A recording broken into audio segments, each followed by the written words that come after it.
Welcome to 561 Music. My name's Ben. And I'm Hector. How are you, dude? I'm back, There you bitches. are. With a little bit of a tan. Yeah, a little bit. Yeah. Do you have fun? Yeah, it was good, man. I mean, I unplugged, I would say 60% of the time I was unplugged. So that was not bad. That was pretty good for me. So excellent. Yeah, Where does the socket go? Is it right in your back? Yeah, man. It's like the Matrix, man. It's like the back of my, back of my neck. Yeah, I mean, it was good, man. I mean, Where did you go again?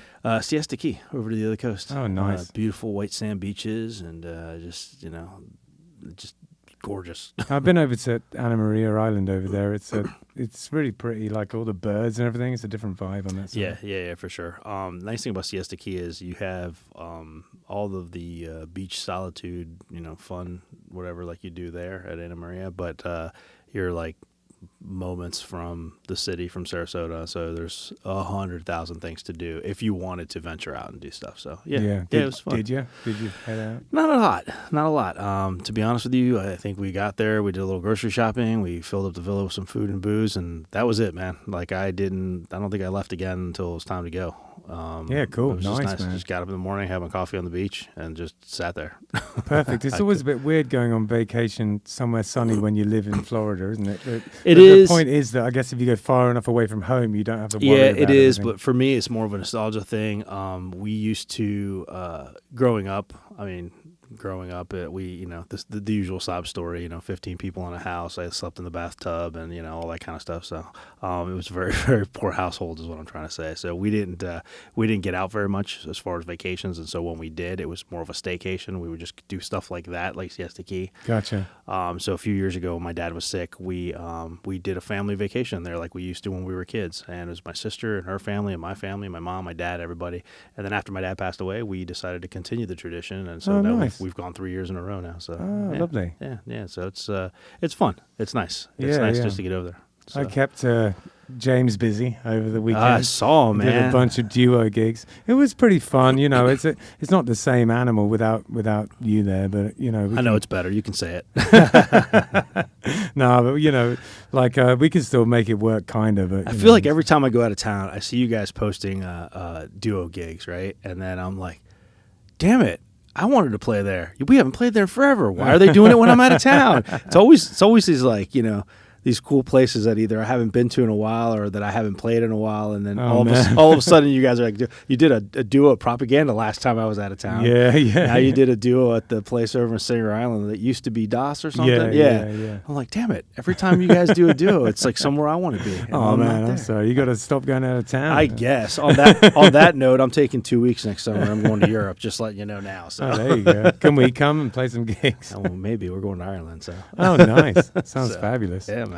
So we have Andy and Jason from Chicken Danger with us today. How's it going, guys? Good. How you doing? Yeah, I'm great. That's a tough question. Why are you going to start out with the hard questions, right? I'm a white cis male, so I'm doing great. But, living in a country where they have just taken away the reproductive rights of all the women. Yeah, I'm pissed. No, I'm a little angry. I hear you. And sad and scared.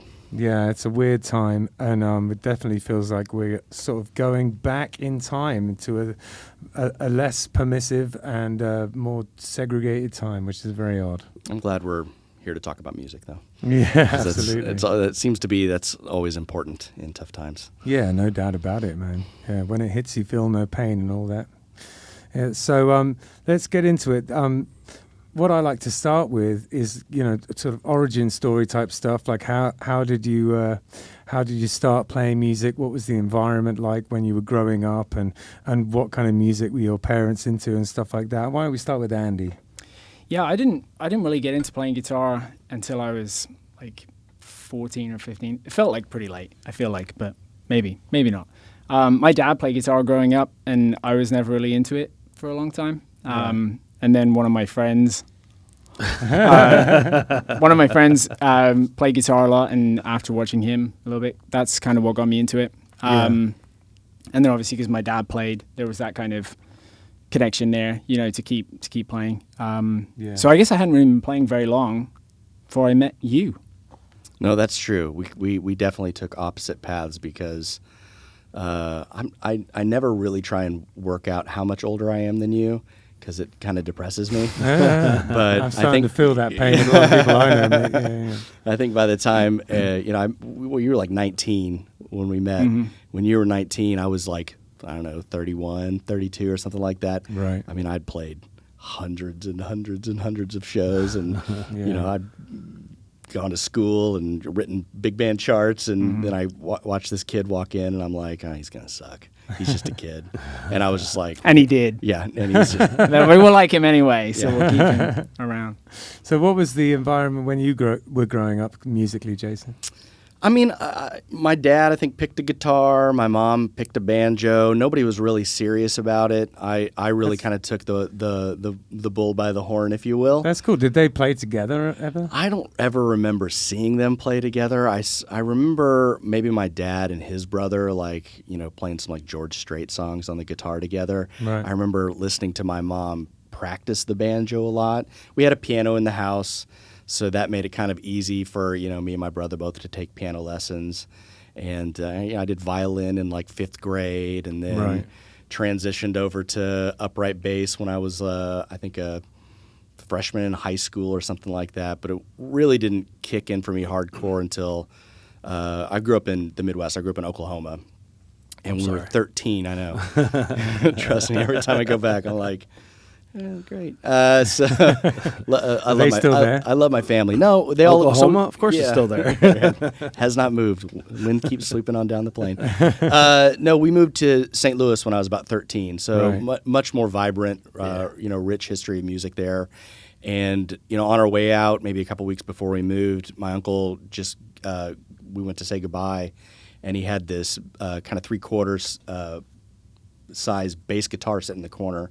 He was one of those like imitation Les Paul type of things. Right, and I was just like, my buddy had started playing guitar. I was like, what's that? And he's like, that's a bass. And I was like, I don't know. And then as we were walking out, he's like, here, take it. Whoa. And so we moved to St. Louis. It was like the year before my freshman year of high school, and I didn't know anybody. So I just spent the entire summer pretty much, drawing my own little comic books and practicing the bass till my fingers pretty much bled. And it was cool. It gave me an opportunity to kind of do something that I might not have done had I had that like peer group around me and going out and riding bikes and all that kind of good stuff. So, did your parents like listen to music? Did you have was music playing in the house when you were growing up? Absolutely. I mean, I'm definitely like my mom's kid, driving around in the car, whatever top 40. It's really funny because I've listened to everything, she was like, big into like Hall & Oates and stuff like that. Who wasn't? Right, exactly. I mean, again, it's top 40. And then, when I got into high school, I had a buddy who was like really into like death metal and drawing zombies and shit like that. Yeah. And so he got me into like Megadeth and Anthrax and Savatage and, not like the normal hair band type stuff. And I think my very first band that I got hired into was called Tough Nuts, and we did like Pantera and Bad Brains and all that kind of good stuff. Oh, cool. Yeah, it was, but then, shortly thereafter, another buddy, his band broke up because I think he slept with the bass player's girlfriend or something standard and typical like that, right? And he decided to start another band. He said, "Oh, you play bass," and he wanted to do like a funk ska band. Yeah. So now here I am doing like P-Funk, and I think I found a bunch of Stevie Wonder records in my parents' like stash. Yeah. And so I kind of have listened to almost anything and everything that we can possibly imagine. And now my writing, I think, is kind of informed by that, wide array of influences. No, absolutely. So getting onto that, do you fellas, I mean, I've actually talked about this before with you, Jason, because, we've hung out a bit. And I'm just curious, though, for those of us who weren't party to those conversations, do you have a writing process between you guys? I suppose it depends on the song, really, right? Yeah. Like a lot of them, because Jason's the lyricist, and I think a lot of times when he's writing a song, they're kind of coming out simultaneously, right? Like the chords and the melody and the lyrics all at the same time. Yeah. So there'll be some songs where he'll go, "Hey, look," and give me this quite fully formed song, which then you know, Put some guitar yeah, on like it. I'm just working out like a guitar to it, right? Slap some nastiness on this, you know. But then there's some where, you know, because we've played together so much and written together so much that I'll kind of sit down and from an instrumental standpoint put together like a pretty complete song with everything except what he would put in.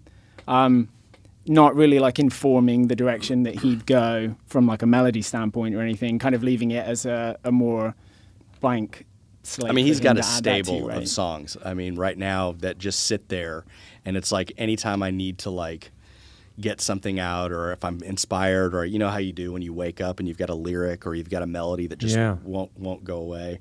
And just to get a little context, like, you know, again, we've known each other for 15, 16 years now. Right. And so when we met here, we had a full band, you know, so we had like, you know, Yeah. a keyboardist and a drummer. And so we did that kind of like writing that I'm sure you guys are used to, where you're all in the room together and, you know, you're jamming and you're, you know, kind of working things out. And then You were doing like the 3-hour kind of thing as well, weren't you? yeah, at that you point? know, just, you know, I you know, kind of what you're probably used to, where it's like yeah. sometimes you're playing to a really nice crowd, and then sometimes you're playing to the other wall, and, Yeah, and, you know, yeah. there's a NASCAR in the background. So. Yeah, exactly. But about 4 years ago, he uprooted and moved to Washington State, so about as far away from Florida as you can possibly get. Yeah. Was it you And personally? Like, was he trying to get away from you? I mean, I held it against him like it was for a long time.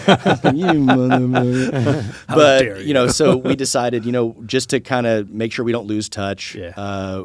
We both bought like a little, what is it, Presonus, you know, thing with Studio One, and we decided, you know what, we'll learn how to, you know, record together. Little And I mean, we interface. had done our own recording tons. before, but like we had taken like 10 years off from doing Right. it or something Right. by that Just point. played in a bar band Yeah. doing covers, you know, mostly in between. And then we just decided, you know, we'll start writing. And so it just started off as like mostly songs we had already played but never recorded with our previous band.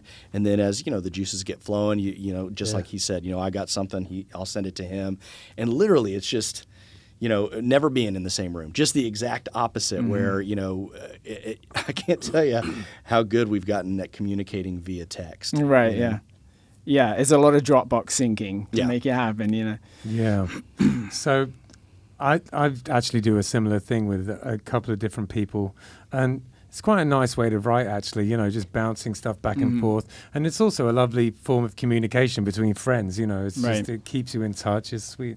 So are you in Washington State now? No, I actually moved about 6 months ago to North Carolina. Okay. So I'm closer, and I'm down here just for a few weeks visiting. So we thought, you know, we'd get a gig in while we were here. And Because I never Come hang asked, out. but this whole time I thought you'd moved back to England. no, other Right. way.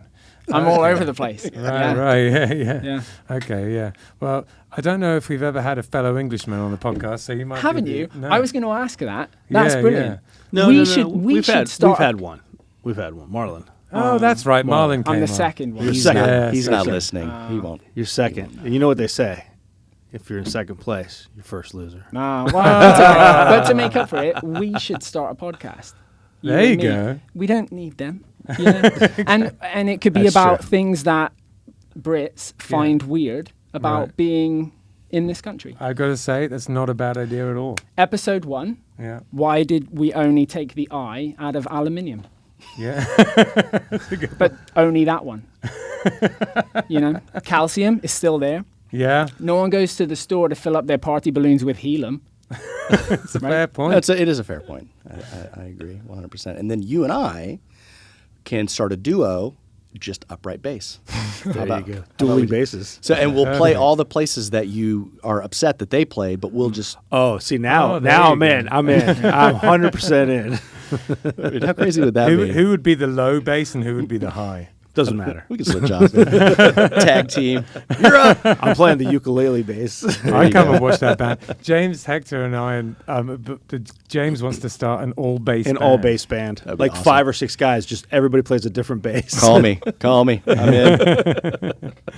So yeah, when you're writing though, Jason, with your, you know, you were saying that everything pretty much comes together.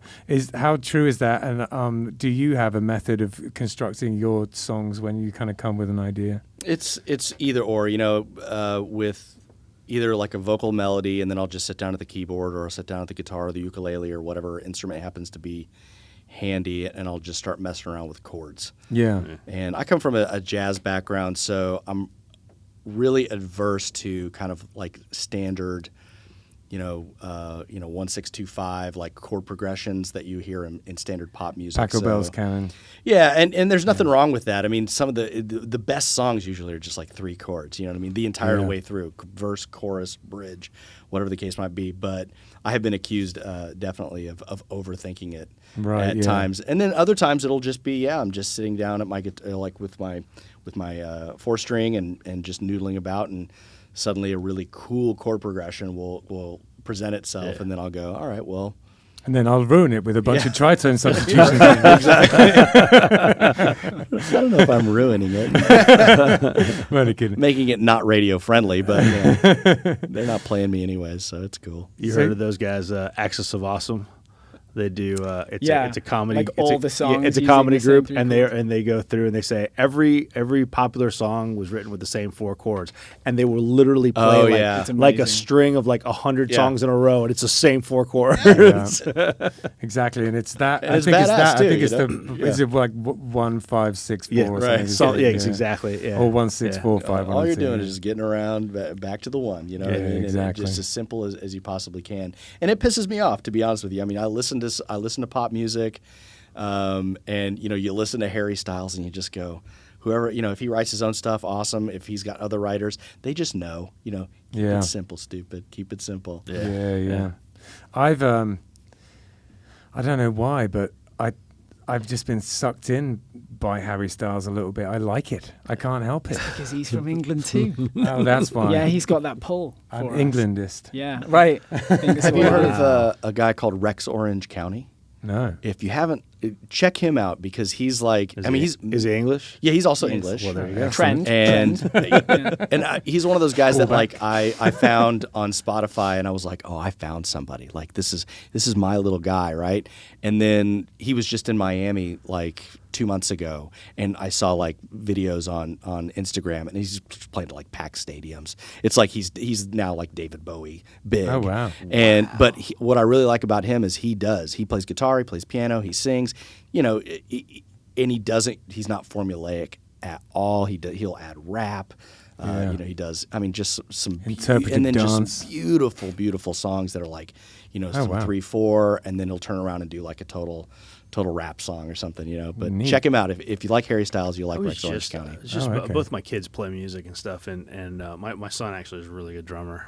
And my daughter is just super into music, and she's now discovering a lot of the bands that I used to listen to when I was younger. Yeah. So she's stumbling across The Cure and Morrissey and stuff like that. And That's rad. And so the Smiths She's and like, everything. Dad, have you ever heard of the She's Red like Hot a Chili wee bit Peppers? goth, isn't she? She is a little bit. So like all that stuff makes sense. Oh yeah, and it just makes my heart swell with joy. I bet. But she likes Destroy Boys, and they're awesome. Oh, dude, they're awesome. Yeah, have you heard that band? It's like an all-female. I don't know if they're all-female. I think they are. Yeah, right? they are. It's like a Riot Girl band. Yeah, basically. It's all punk. Yeah, and they're a newish all-female punk band called Destroy Boys, and She they just are went to go. amazing. Yeah, she just went to go see them. Boys. Yeah. I like it. Yeah, you got to hear it. It's pretty I'll good. check it out. But we were just having this conversation about lyrics and the complexity or the simplicity of lyrics in certain genres and certain music.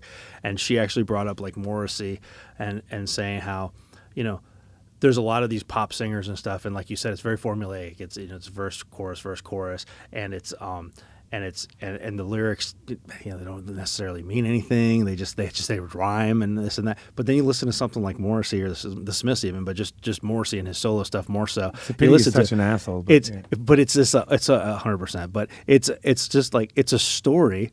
And nothing rhymes, and there's no verse, chorus. He just goes on and on and on, and the music just goes here and there and here and there and here. But it's beautiful. Well, I sort of just because I was I spent 10 years in Manchester. Hating Morrissey. No, I love the Smiths. I I'm not bothered with Morrissey, but the Smiths, that song, "It's a sunny day, so we'll meet you at the cemetery gates." Yeah. I used to walk past those cemetery gates on the way to work, like every day. And so, sometimes I just listened to the song as I was walking past it, That's funny. Yeah, definitely, That's funny. definitely a vibe. But there's something, there's just something about it. And on that note, doing the show prep, I was listening to a lot of your guys' stuff. And kudos to your lyrics. I mean, thanks, man. There was a lot of stuff in there that I was listening to it, and it was just well done, well written, just very, very thoughtful, very in like I guess I don't know what word I'm looking for, but like considered and thought through. Exactly, and lyrics that it was obvious they were meant to say something and meant in a certain way, as opposed to just lyrics for the sake of lyrics. Oh, because that rhymes. Like it's the first time it's just the first thing that came out. Yeah. Right, So how much time do you spend revising them? I pour over it now. I know you do, imagine and I know you do because I've worked a little bit with you on some fun side project that we never released, but we'll get round to it. That is called Sex Wizard. Sex Wizard. But we you still got to do the ballad, man. I'm a little bit sour so about that. Hector actually sent me some chords for like a power ballad. For that. Sweet. Yeah, I was like, what we're missing here is a power ballad, gentlemen. 100%. 100%. No, that was a lot of fun though. And now, are we talking like Poison, or are we talking like REO Speedwagon? Probably more like Poison. Okay, yeah, gotcha. mega like Poison. I'll have to send it to you. All right. Yeah. No, that was a lot of fun because it was the pandemic kind of still, and we had a bunch of sort of musician friends who weren't doing a whole lot music-wise, and it was a way to get some of that music juice out. It was a lot of fun. No, it was great for my mental health too. Yeah, you kind of felt trapped during that time, and and it made me feel like, oh, I'm doing something. Right? Yeah, even though I can't play a gig and Chris Pirano busting out those amazing Queen-style solos. Yeah, dude, we got to get that. We got to get that together because there's some really good stuff there. Totally. Maybe I can persuade Andy to mix it if I throw him a few bones. I will mix it for you. Let's do it. There you go. It's 99% there, honestly. Let's talk about the money first. I mean, you and I'll discuss that offline. Sounds like he's taking a commission, I guess. I don't know. That's awesome. So do you, when you're at home, practice your instrument in order to better yourself on it rather than just playing songs? I don't really anymore. I found more what I'm doing now, like with us making music remotely, is I actually do like less and less guitar than I used to, I think. Because production's taken a kind of front seat. A little bit. Yeah. And so I even find sometimes that I'll come up with something on guitar and then actually end up using a different instrument for the part. Okay. Like it comes out quicker on guitar for me because it's what I'm used to. Sure. But yeah, so more just as like a writing tool and recording tool now. I think. What are you recording on? You use the like the DAW and stuff. I use Studio One. We both use the same one, so we can send it back and forward easier and it not, be a nightmare. I imagine it would be a nightmare using different ones. I don't know a whole lot about Studio One. I've got to check it out. I think it's just like all of them. It's like once you get comfortable with where everything is and how it looks and how it works and all that kind of good stuff, it's definitely serviceable. I mean, with the new stuff that we have coming out, I still. It blows me away to listen to it and the mixing job that he did. That's what I'm saying, and that's why I'm like, mix the sex with it because it sounds so good. Thanks. I mean, it's like it could be on the radio, in my opinion. It's like, I know that's probably shitty to say about your own music, but it's very it's not just me. It's very collaborative because I'll get a mix to where I think, oh, this sounds killer, and then I'll send it to him, and he has this like list of things that need changing. And I'm like, oh man, you're totally right. Because then when I go and listen to it after a break, I hear all those things, right? But it's so easy to get too close. I know it. He does, and and it's so totally not just me. We talk about that all the time too, about how if you're mixing your own stuff, you're almost too close to it. So you get to the point where you're like, man, this sounds amazing, and then you have to let someone else listen to it, refresh and ears. He's like, let me send it across the country. Yeah. And then I'll listen to it, and it's tough too because you listen to it and you want to heap praise on the fact that I know the hard work that he's put into all this stuff, and it's all it's it's all wizardry to me. I mean, I'm good at like I can sit down and come up with I call it sound design, right? And what he's talking about is I'm a bass player, he's a guitar player. We can sit down and noodle around on bass guitar all day long. But when you're just two guys and you're trying to write as if you're a full band, now you're getting into MIDI and now you're getting into to drums and drums what are you using for the drums, by the way? So I came across this UI called Steven Slate drums, and I think it's like version number 5. They sound great. And yeah, well, it's really cool because the user interface shows a drum set, right? Yeah. So now you can air drum with it. And I remember talking to a buddy. I was like, how do you, where do you want everything to sit?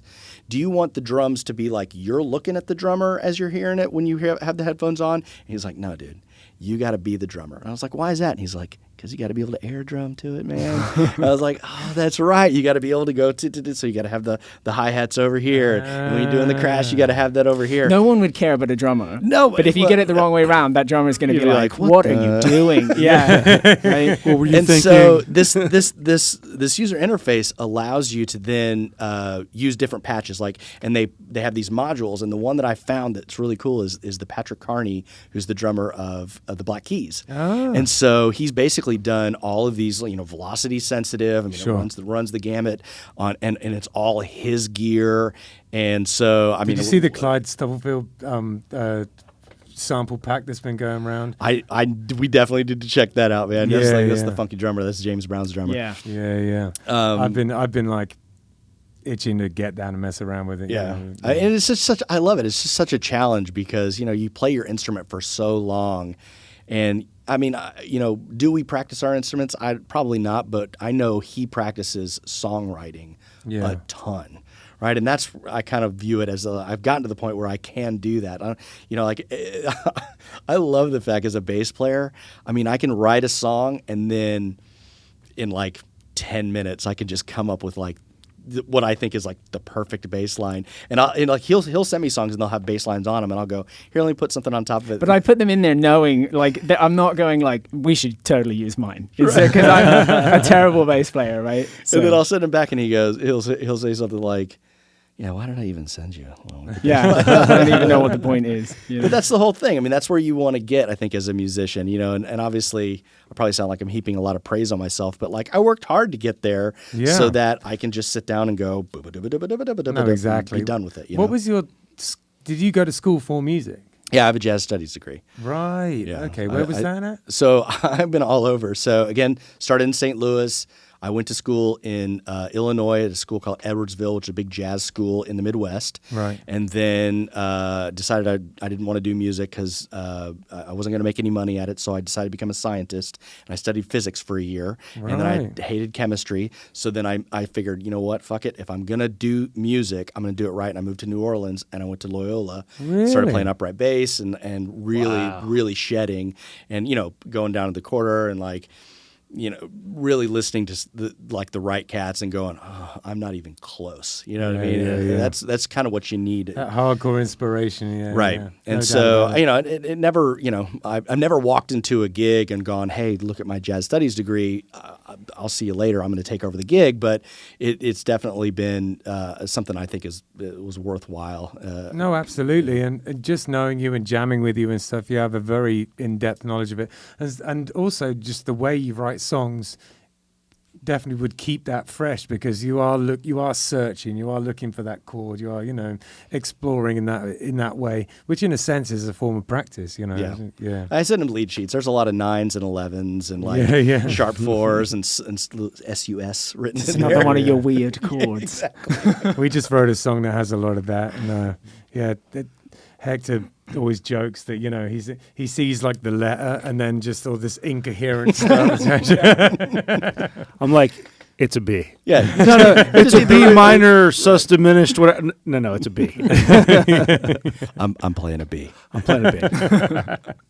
See how that works? Yeah, I'm playing a B. Something that I like. C over G. No, it's just a G.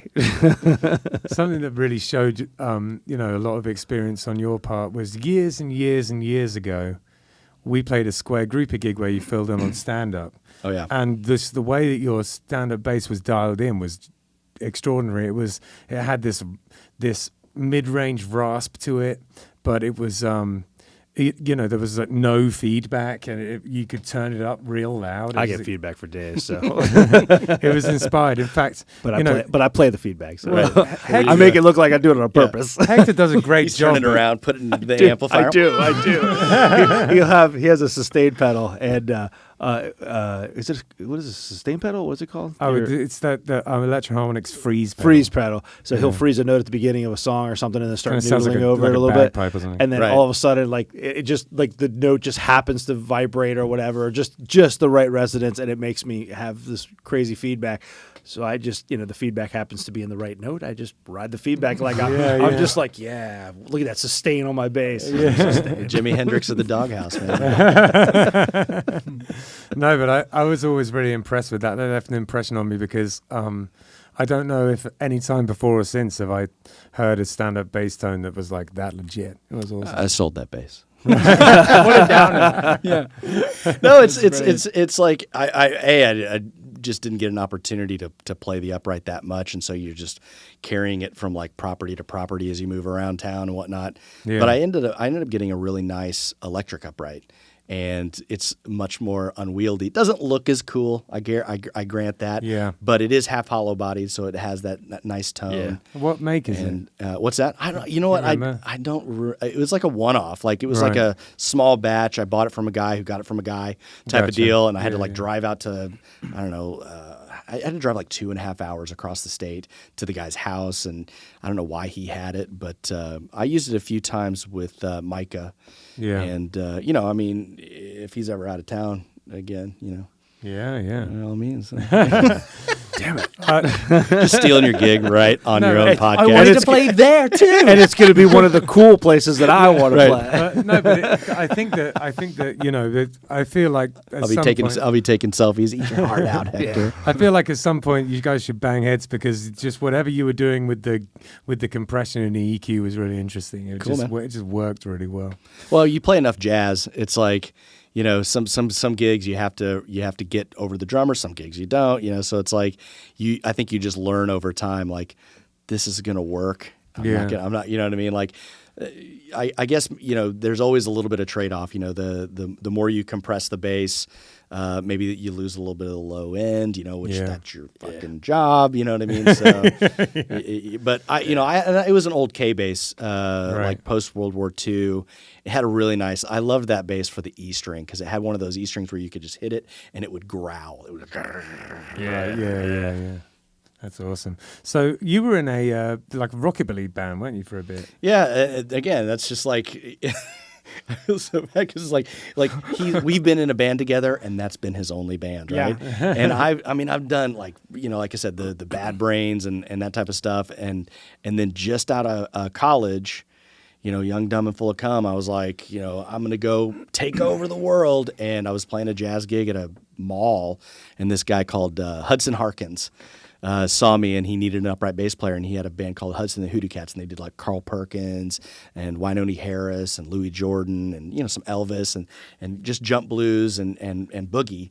And I learned. Where was this based out of again? It was This is St. New Louis. Orleans. St. Louis, gotcha. And I learned so much. That's where I learned how to slap the bass. I never really doonka-doonka-doonka-doonka-doonka before. And he taught me so much. And it's just blues. It's just 1-4-5 blues. Yeah. You're just playing 1-3-5-7 the entire time, right? Yeah. And here I am coming from I got a jazz studies degree. I'm listening to like John Patitucci and stuff like that, thinking I'm the shit.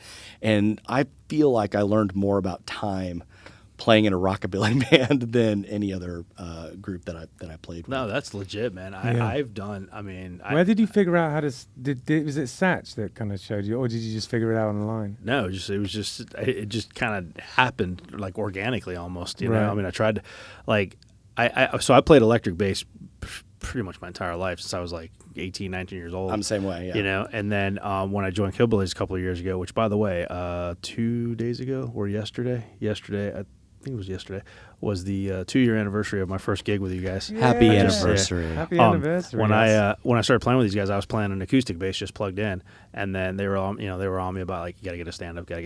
So I finally got one, and even then I got it, and it was probably 2 or 3 months before I brought it out because I kept like, oh, I don't know, I can't. Your fingers must have been, and so I finally brought it out and stuff, and then my big thing was like you said, everything is like 1.5 or 1.35 and stuff like that. I was like, this sucks. Like I got to do something a little more exciting or whatever. And I kept trying to do the slap stuff, and I just couldn't do it. And then it just clicked one day, and now I can't stop. Right. Like I can't play something without slapping. Right. Now you're trying to figure out how to put like 64th notes. You're like, oh, it's crazy, but it's now it's fun. Yeah, and because of the way it's just the kick and the snare, the slap in there, it's almost essential because it just adds the rest of the. Yeah. It gives us that train beat, that dung dung dung dung dung. Yeah, makes a lot of sense for us. So, you've got a record out already, 3 Foot 3000. When did that come out? It was like April 2020. Okay. Wait, right? I'll take your word for it. I think. Yeah, I think so. It was. So you really started pushing this original stuff after you left, then? Yeah, which was. Oh, we had a band that we did all original stuff with down here. Right. It's kind of a sad story because we met. We met in Greece. We met, and then he went back to get your green card or your visa renewed. We've been playing for like 2 years together. And then he got it denied. The rest of his family got it. Oh, man. And then he got it denied. And he was stuck over there for like 18 months. Yeah. Oh, wow. And so we found another guitar player. What was that about? I ask. Yeah, no. Sordid past. I was working for my parents' company, and like fully legit. He flies helicopters, by the way. And they thought that it was like a made-up position for me to have a visa. Even though I'd been, I've been working there for years. I mean, a helicopter. Yeah, I'm not just faking it. Like, like put me in a helicopter. Yeah, I'll show you. I just learned how to fly a helicopter to get a visa. That's a lot of work. It's a very, very long shot if that was me just making it real up. Circuitous route. Right. So, they didn't believe it. And then the whole thing was like, well, you can appeal it, but it's essentially just resubmitting a visa. Yeah. And then the wait time on that was a long time. So, mate. So I was gone for like 18 months? Yeah. And we had prior to that, it was pretty. We had a full 4-piece band, and we had written an entire album within like the first 5 or 6 months that we all knew each other, and we were really focused on that. We were called Kindle, and then I think we changed the name to Ruling Mercury, and we were starting to get like a nice little following, and really people that were coming to listen to our stuff. Yeah. And that was where I was really cutting my teeth on writing pop music. I'd never written pop music before. Right. And so I was learning a lot. And then he went away. And we basically, while he was gone, just to kind of, keep things moving, we just became a cover band. And unfortunately, when he came back, at that point, we were playing all the coolest places. We were making the best money, playing other people's music, doing Fat Cats, all the circuit, right? And so we just kind of kept doing that and let the original music sadly kind of go by the wayside. And it's so easier when he to left, do if you get a bit lazy, because so. There's something beautiful about being able to play these 3-hour gigs and playing half of them originals, and it's an outlet for that. Right. But then as soon as you get lazy, all of a sudden you're just knocking out the Folsom Prison Blues, and that's it. Yeah. But so you got to stay keep your eye on the prize. It's difficult to do. That's what we're trying to do now. Yeah, so we did those. A little older, a little wiser, but we did those 5 tunes on that, and then a couple of random ones between. Yeah, so we did 3 Foot 3000, and then we did was it Bigger on the Inside? Bigger on the Inside, and then End of the Line. And then so Bigger on the Inside was kind of inspired during COVID. I was trying to find a way to, again, for my own mental health, to justify why I was stuck in my house all the time. So I imagined that my house was like I'm a Britannophile, so I'm a big Doctor Who fan. Yeah. So I imagined my house was like the TARDIS, right? And so my house is like Bigger on the Inside. And then we did another song that we had never done that we had started to kind of write with the band, called End of the Line. So we put out a couple singles, and then we took a little break. And writing across the country, it can be taxing, and like you said, it's a great way to communicate as friends, but we've had our fair share of rows as well. Right. So we took a little break, and we're probably due for another one after Embrace the Chaos comes out. But Embrace the Chaos is the first one coming out, and we already have the single out. It's called Interrobang, inspired by my stepson playing video games in his room by himself, so he says, don't fuck with my game because I'll mess you up, Right, that's what there it is. Okay, interesting. Yeah, so you just talked about sort of starting to write pop music and this sort of shift in your focus and wanting to write music that's kind of poppy. Do you have any musical inspirations that you were kind of looking towards that were sort of role models, like path models for what you wanted it to sound like? I mean, I hate to say it, but I think we were really informed by Coldplay Right. and like maybe Incubus a little back bit. in the day. Yeah, like Yeah. when I first started writing pop music, it was a lot of like that what was, cool in like 2005, 2006, like Yeah. when we met. What about now? Well, it's evolved. Sadly, It's very soulful.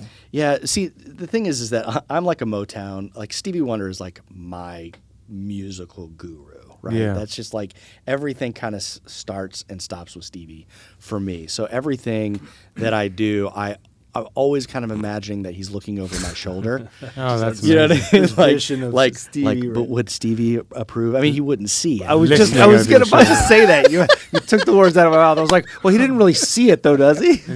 but he senses it. He feels it. Brilliant.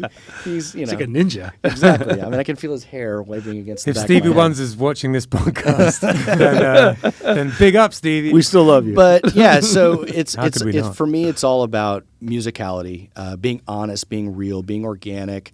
I agree with you. I'm not real big on just because it rhymes, let's just stick with it, or maybe just because it sounds. And in fact, the last song on it's just 5 tunes is a song that we had done kind of intermittently. It's called Catch 22. Yeah. And you can go and you can look up Catch 22 Jason Van Diemen, and there's probably videos of me playing it on YouTube. Or You whatnot. had that song before we even met. Yeah. and I was Right. He played it for me very early on when we first started playing, and I was like, we got to do this song. And every time there was an opportunity for us to I'm record just it, like, it's not there yet. Yeah, it's not, we- I don't. I would sit down, and I would play it, and I go, no, it's just not. And so finally, we came back around, and we needed a 5th song, and so I was like, he's always, on me about this song. Let me go back to it, and I brought it back. I gave it kind of a, it's real upbeat. It's got those Black Keys drum samples on there, and I basically reworked the chorus completely. Gave it a almost brand new lyrics, almost completely brand new melody. Yeah. And he even commented, he's like, fuck you, man. It's like you have this great song, and then you come back and you go, here, no, I'm just gonna change it completely. yeah, after yeah. 15 years, Right. And, know. and it's still, and that's me. It's like I don't get married to the song. I don't get married to the music. I'm always noodling. Another one of our favorite guys, which might be controversial, is John Mayer. I don't listen to a lot of his music now, but if you go and you listen to him in concert and stuff, he never plays one of his songs the same way twice. Yeah. And that really inspires me. It's because I think sometimes you get stuck in, especially as like a lead singer, Yeah. you've got the run. The run's coming up, and you're going to do your thing. Oh yeah, he knows. Right. So many of the same things. And it's yeah. just the same thing every single time. And you may love it, but there is something I think to be said, something kind of really organic and fun about going, let me just go for something new in this Yeah. place where I'm used to doing the same Well, old we thing. leave a lot of room for the messing around. That's what keeps it interesting. Like that. Firstly, the set list for us, even though there's this kind of loose, nebulous set list, is just what's going to work right now. We don't write anything down. And secondly, within any song, there's certain bits in almost every song that could that just change lengths. That the whole set list thing was probably the craziest thing for me walking into the band, because my first gig with you guys, I was like, what's the set list? And you're like, well, just play this. And now we're gonna play this. And I'm like, wait a minute, there's no set list? Like panic set in, Like Yeah, I've yeah. I never need to played. mentally prepare. I've for never the next played. song. I've never Yeah. sat down and played a gig without like 40 songs written out. Yeah, yeah. Like, Yeah, you got to go with the flow with these guys. I played a yeah. private party with you and Micah once. Yeah. And I mean, you guys were great on the phone, giving me lead sheets, and then I think Micah was emailing me stuff, and then I got to the gig and I'd left all of it at home. Oh wow. And so these guys, Ben is just like, he's over the shoulder, like I'm behind him. He's I remember that. He's just feeding me chords, I right? remember that, yeah. And it's just like, and then he looked at you and he said, B sus diminished, whatever. And you're Well, like, he would no, he would no, understand it's that. just a B. But it's still just a B, whether And he understands I it or gave him not. a knowing wink, Hector. I was like, I tried that once. I can hear that chord you're playing, buddy. That's great. I think it's time for you to play us a couple of songs. Is that all right? Sure. Will we do that? Sounds good. Cool.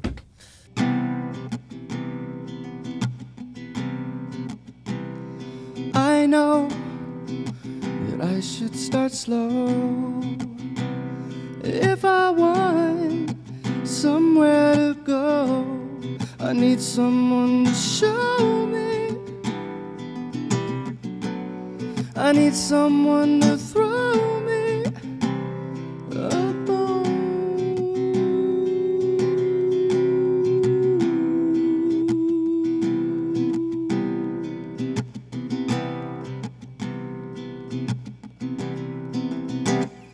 I know that I should start slow. If I want somewhere to grow, I need someone to show me. I need someone to throw me. Cast me as the first stone. Question, exclaim, embrace the noise and fuck with my game, 'cause I mess you up. Need to explain, a lifted voice can't leap through the pain and raise you up.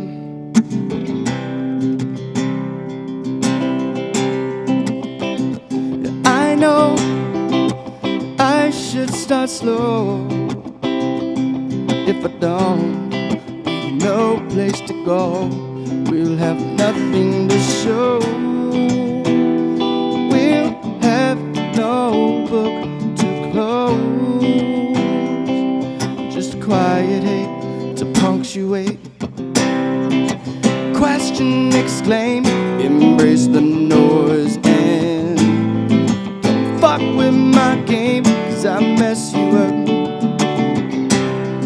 No need to explain, a lifted voice can't leap through the pain and raise you up, and raise you up, and raise you up.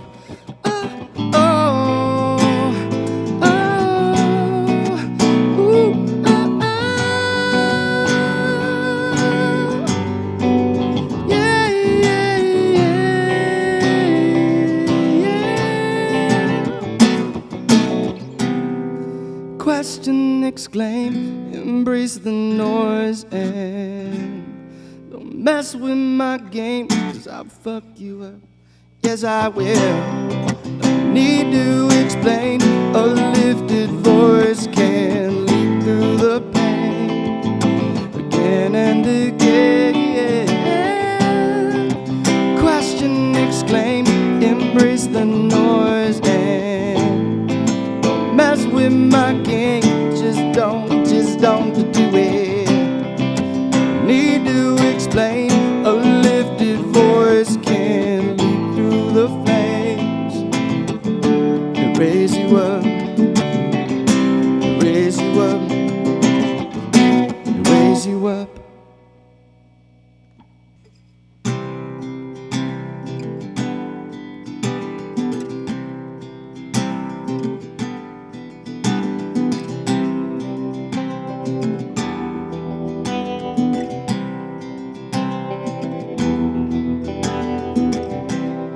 What am I to do about all of this to do over fuzzy memories? Won't you please turn the key? What am I to do when I don't exactly know just how I hurt you? 'Cause sometimes I'm such a fool. You're getting me delirious and weak. You're getting me, yeah, so I just can't breathe.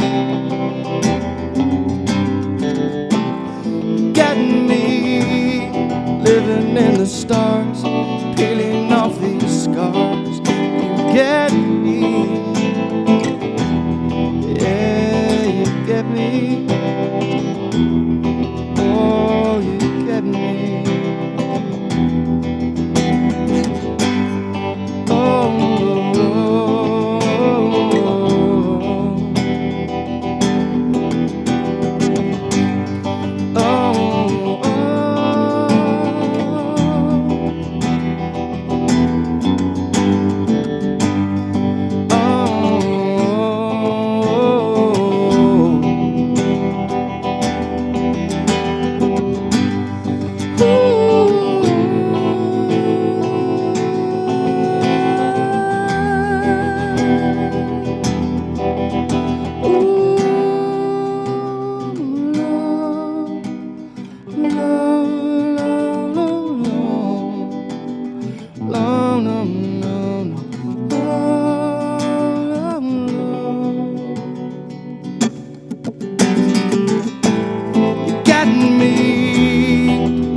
What am I to do?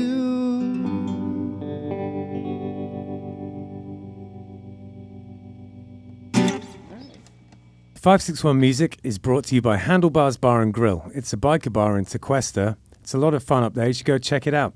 Bernsey, the chef, does a great job. He's always got some kind of special, and his burgers are fantastic. He has a pretty big menu. You can get a whole bunch of different stuff. And there's loads of beers on tap. There's 5 or 6 beers on tap there, and they're always changing. They bring in different things, so you can go and check that out. And it's a biker bar, so if you ride, it's perfect. If you just shooting up US 1 out of Jupiter, it appears on your right. It's a little yellow building. It used to be called Judy's. It's been there forever. It's kind of a legendary place.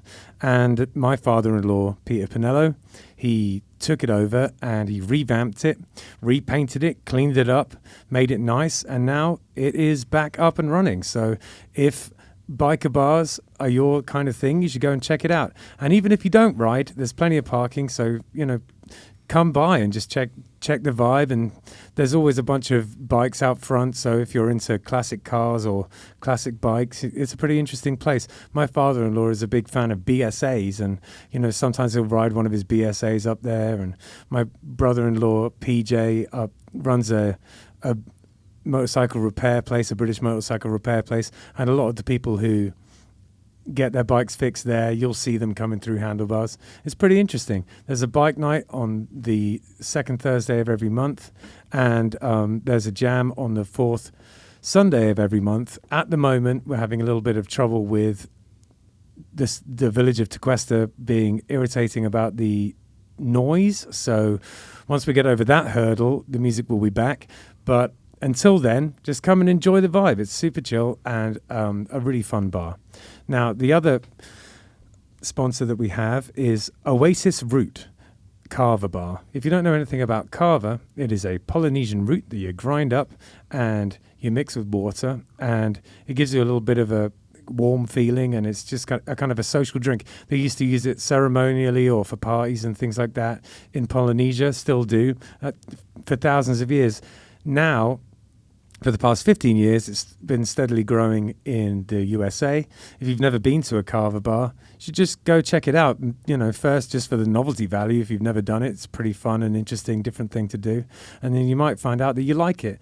And if you don't drink, it is nice because it has kind of a bar vibe, but no one is drunk. So, you know, if that sounds appealing to you, then Oasis Root Kava Bar is the place for you. They do a poker night, and Jim, the owner, is a big supporter of the podcast, and we thank him very much for his sponsorship. It means a lot to us.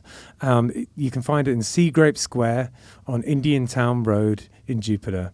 It's called Oasis Root Kava Bar, and it is a real nice place. I swing by there from time to time. Love the place, and it's full of a great crowd of characters, and you should go check it out. And our third sponsor is LMC. Why don't you tell us a little bit about that, Hector? Yeah, Live Music Community. It's the studios that we are in right now as we speak. We do the podcast out of here. It is actually a music school, mostly for kids, but they do have some adult programs and things. It's a pretty cool spot, man. They have the different classrooms for individual lessons. They put kids together. My son came through here from the time he was like 10 to the time he was like 18 now, and he's a hell of a drummer, and it's 100% because of LMC and because of the teachers here. Yeah, if your son is an example of someone who comes out of LMC, then that's a glowing. Well, that's what I'm saying. It's just he they took this shy kid who in the beginning wouldn't say two words to anybody on stage. Now he wants to switch to guitar and be a front man, so go figure. Mm-hmm. But yeah, they'll put kids together with like interests and like levels of musicianship, and they'll form bands, and it's more than just going to a school and learning the instrument or learning the music or learning the theory. I mean, this school here, it puts the whole package together. It teaches them how to handle situations on stage, how to handle, being in a band and being with bandmates and band situations and band problems and, all that kind of stuff. And they do live performances at a lot of the same local venues that you and I play at, which is pretty amazing at that age. I work here, and I have to say I enjoy coming into work every day. I love my job. I was just listening to Ricky from the Shake, listening to the Shakecast, and they were talking about LMC, and he made a comment that if there was a place like this when he was growing up, like what level of musicianship would he be at now? And I 100% agree. If there was a place like this when I was growing up, I'd probably be at least 3% better than I am now. So Justin had the great idea as well of having the kids even make their own T-shirts and stuff. Yeah, and then talking to them about, once they get the money from the gigs and the T-shirts, how to reinvest that in the band rather than spending it on stupid things. There's so many factors to absolutely. It's really the whole package when it comes to putting a band together. Yeah, and then the other thing that Justin's got going on is he's got the Give and Let Give event, which is Sunday, July 10th, I believe it is. Yeah, and so. Basically, the event is for kids. It's free. For adults, the price of admission is you have to donate a piece of gear. It could be anything from a pedal to a full PA system. We don't care. Just whatever you've got lying around that you're not using anymore. It's collecting dust. Bring it in. Yeah. The spirit of the event is, as a musician, if you have a piece of gear that you're not using and you have something that you're looking for that we might have, you can come in and swap it out. But the main spirit of the event is that as a kid, some of these items that get donated, you can just come in, check it out, try it out, plug it in, check it out on the spot, and take it home with you. No charge, no strings attached, no nothing. It's the whole point of the event is to get musical gear, musical instruments, sound gear into the hands of kids, and get them to start their journey or continue their journey. Yeah, I've never been part of an event that has like zero ulterior motives as much as this. It's just about getting stuff into these kids' hands and helping them to further their music, and just to continue practicing their music. It's really wonderful, and the smiles on their faces, it's so nice to see. It's real cool. Yeah, and this is the brainchild of Justin Hucker, the guy that owns LMC, and it's an amazing event. This will be the third one now. Ben and I, we come here and help host it and stuff, and help the kids get the gear lined up and set up and work on the gear with them and stuff. But it's amazing. We've so far we've given away drum sets, guitars, and like Marshall full like Marshall stacks. We've given away full PA systems, really nice guitars. It's crazy. Just all sorts of stuff, and not just like rock stuff. I mean, like we've given away like flutes and clarinets and they just again, it's just anything musical that if you have it lying around and you're not using it, better in the hands of a kid than sitting in your closet collecting dust. You're not Absolutely. You're not going to put it on OfferUp and get more than about $5 for it. So you might as well bring it in here and Yeah, exactly. and do something good with it.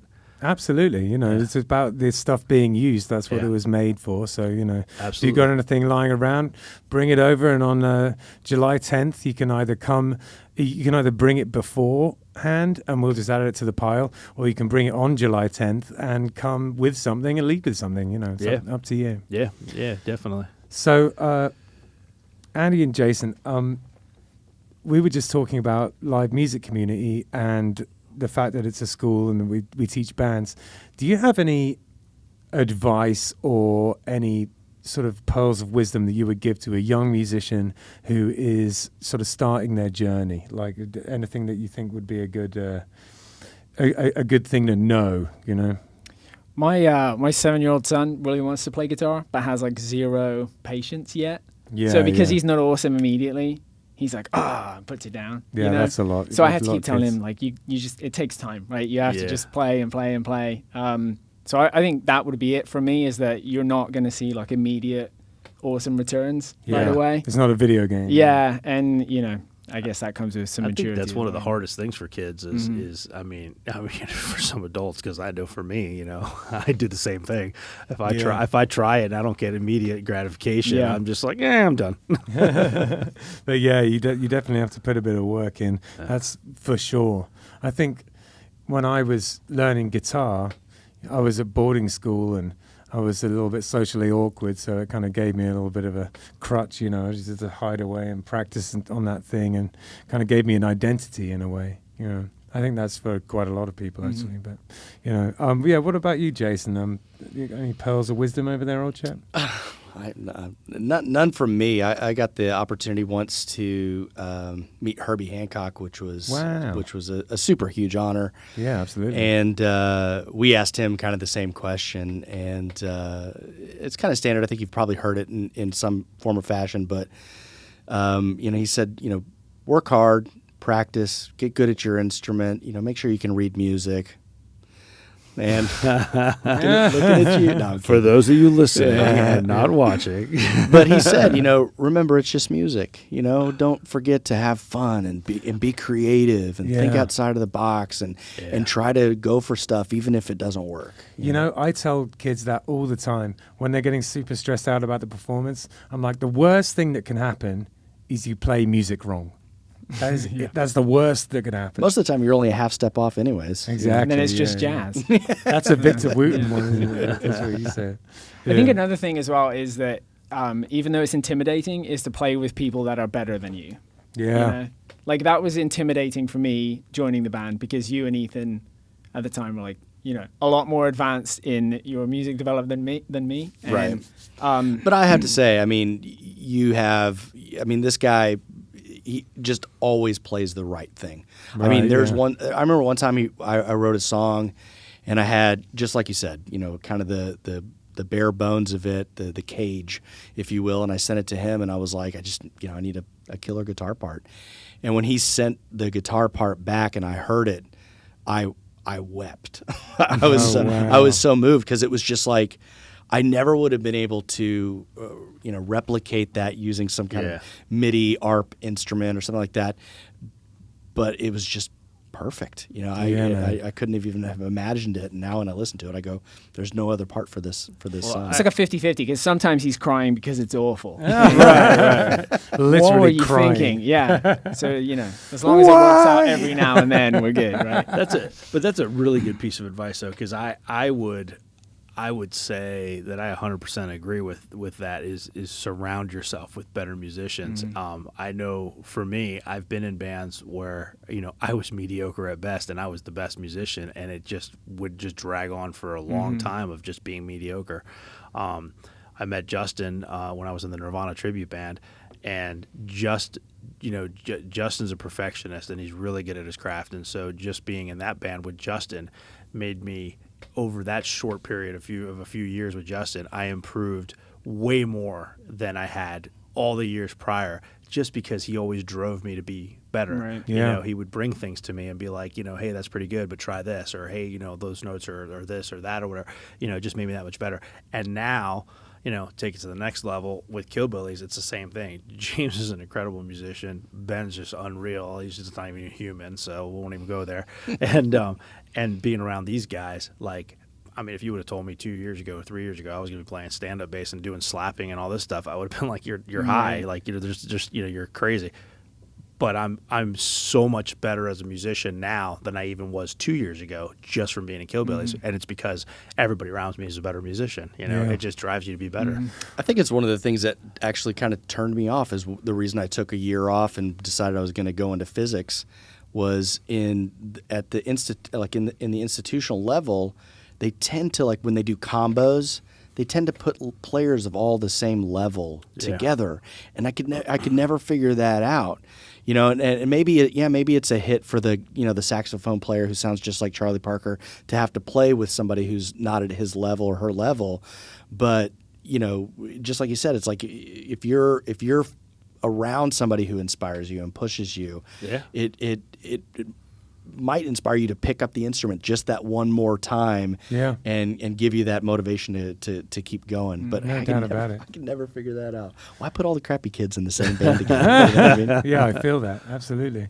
Something which I think sort of is related to this, so I'm going to say it, is when it comes to bands, I think there's nothing more important than the fact that you can stand to be in a room with each other for long periods of time. If there's not some kind of camaraderie, then you're screwed. And that, for me, honestly, is the most important thing.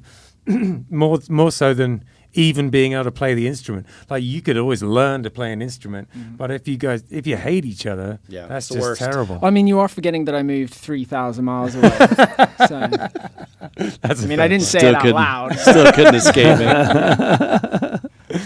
So we've got a picture of your pedal board. You want us to tell us? Would you like to tell us a bit about it? Sure. Yeah. I mean, it's super stripped down these days. I literally pulled a couple together to throw into the back of my car to drive down here from North Carolina. I used to have a big pedal board with a lot of stuff. Yeah. He used to have the massive box. Like it looked like a spaceship type thing. Yeah. Right. And Lord help us if one of the cables went. Yeah, 'cause which one is Don't it? I know? Yeah. So that, but that was when we were doing a lot of cover stuff and trying to cover a lot of ground, right? And then I kind of whittled it down a little bit.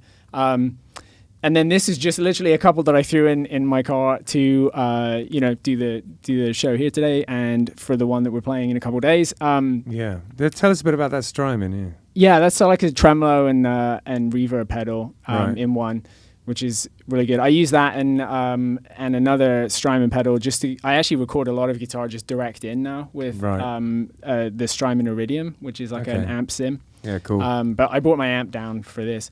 And then the one on the right there is actually one that I made myself. I kind of have a bit of a hobby of DIY making pedals. He makes the coolest pedals. They're really fun. So I think actually like probably 9 out of 10 of the ones I've got at the moment are ones that I built. And then I kind of replace them and sell the off-the-shelf ones and just replace them with the one I built. Really? Cool. So that's one of them. He's got a hot fuzz pedal that has like little blue and red strobing lights on it. Yeah, it's a fuzz pedal, so it's got the Hot Fuzz logo on it. Yeah, nice. So, I love it. yeah. That's awesome, dude.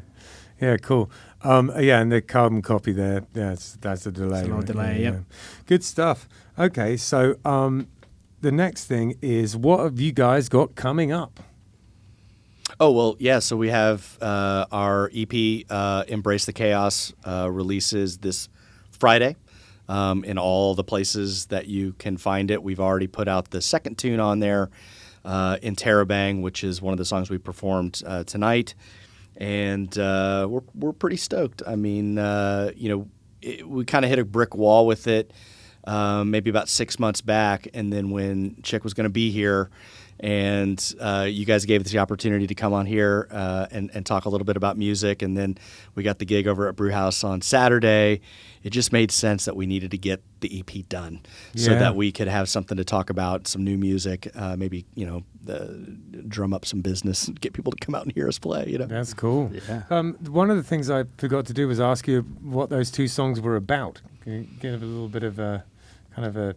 So he wrote the music to Interrobang, and I just wrote the lyrics. And I think Interrobang itself I just liked the word, because it's just basically an amalgamation of punctuation.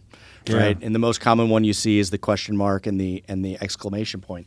So question, exclaim, right? Right. And so I was like, oh, interrobang, and you don't have to say the word interrobang. You just, in fact, for a long time when we would send it back and forth, our shorthand was just question mark, exclamation point. Right. And so a little bit inspired by my stepson. He's an avid gamer, and he'll be in his room, and he'll be, I keep thinking I'm going to hear the laptop just slammed against the wall in there, for whatever reason. And so some of that was inspired by just listening to him from the other room. Right. And then "You Get Me" is just a really fun song that we like to play. It's just kind of like your standard, you're the most beautiful girl in the world type of song. Right. But it's in 3/4 or 6/8 or. 6/8. So it's just kind of a fun song, and we always think that all these songs we played as a full band, and so it's one that translates really nicely just to the the acoustic guitar and the electric guitar. Great.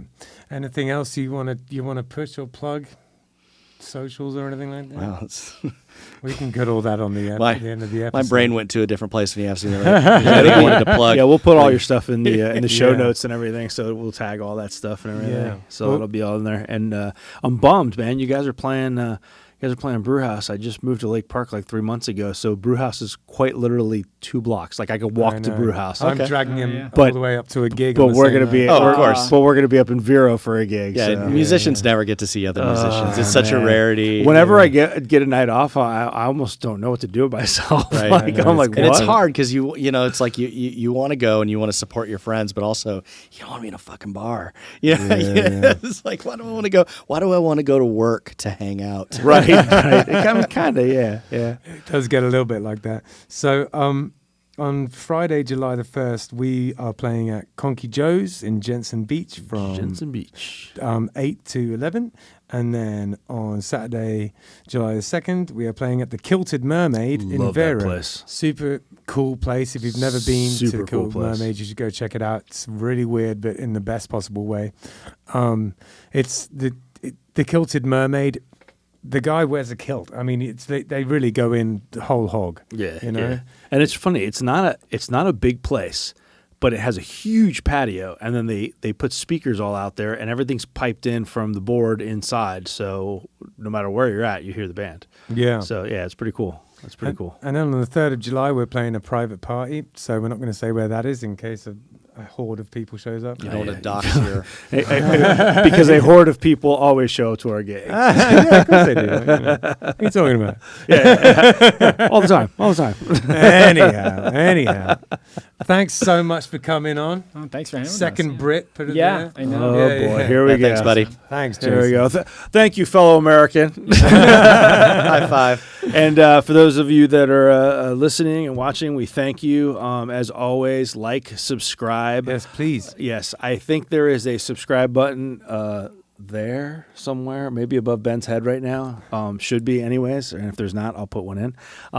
There, all our social media is at 561 Music Podcast, and that is Instagram, Facebook. I think even Twitter is the same thing. So like, subscribe, send us money. You can go to our website, 561 Music Podcast. No, I'm sorry, 561music.com. There you go. Yep. And there's a subscribe button where you can subscribe to the podcast there.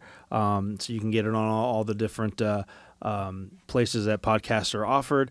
And there is a donation button there. And on the donation button, you can either make a single donation, a recurring donation. If you'd like to support the podcast, be a fan of the podcast, a friend of the podcast, and support, you can also go through there, and there's some information on how to sponsor the podcast. So there's different levels of sponsorship that you can buy, etc. All of that is very helpful. This is not something that Ben and I are like making a killing at and quitting our day jobs and becoming millionaires doing this. We do this because we love the local music scene, and every penny we get, we put right back into the podcast. Yep, so, that's it. Just to fund the podcast, to buy the equipment, to put on the awesome music festival that we did back in April, stuff like like that. Yeah, So, exactly. So it's everything, everything we get, we put back into it because we're really trying to support the local music scene. So anything that anyone can spare and help support the podcast, it's highly appreciated. Absolutely. Yeah. Brilliant. So on that note, thanks guys, and we'll see you next time. See ya. Check it out.